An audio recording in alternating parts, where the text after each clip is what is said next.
ఈరోజు గౌరవ మాజీ మంత్రివర్యులు కేటీఆర్ గారు గద్వాల పర్యటన చేస్తున్నారని తెలుస్తూ ఉంది. చాలా విచిత్రం అనిపిస్తూ ఉంది. ఏ ముఖం పెట్టుకొని గద్వాలకు వస్తున్నాడు అన్నది కాంగ్రెస్ పార్టీ తరఫున ప్రశ్నిస్తూ ఉన్నాం. 10 సంవత్సరాల అధికారంలో ఉండి గద్వాల లంపూర్ రెండు కూడా ఆ రోజు కానీ ఈ రోజు కానీ గెలుచుకున్నారు కదా. 10 సంవత్సరాల్లో ఈయననే మహానుభావుడు చేనేత శాఖ మంత్రి ఉండి టెక్స్టైల్ పార్క్ పెట్టి ఇప్పుడు గద్వాలు పోతుంటే కనబడుతుంది. రైట్ సైడ్లో చూడమని కోరుతా ఉన్నాం కేటీఆర్ గారిని. ఫౌండేషన్ స్టోర్ మొత్తం పిచ్చి మొక్కలు మొలిచినాయి. ఏం లేదు, లుటపీస్ చేనేత కార్మికులను మోసం చేస్తే పొద్దుమని లెగిస్తే తండ్రి కొడుకులు ఆర్డీఎస్ మీద పాదయాత్ర చేసినామని చెప్పుకునేటోళ్ళు ఆర్డీఎస్ మీద కోట్లాడి తెచ్చినటువంటి తుమ్మిళ్ళ ప్రాజెక్టును సగం పూర్తి చేసి మల్లమ్మ గుట్ట పెండింగ్ పెడుతుంది.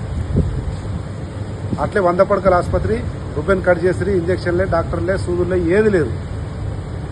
మున్సిపల్ శాఖ మంత్రిగా 4 మున్సిపాలిటీలకు ఇన్ని కోట్లు అన్ని కోట్లు అని తండ్రి కొడుకులు అనౌన్స్ చేసి ఒక్క రూపాయి రాలేదు. లుటపీస్ అయింది.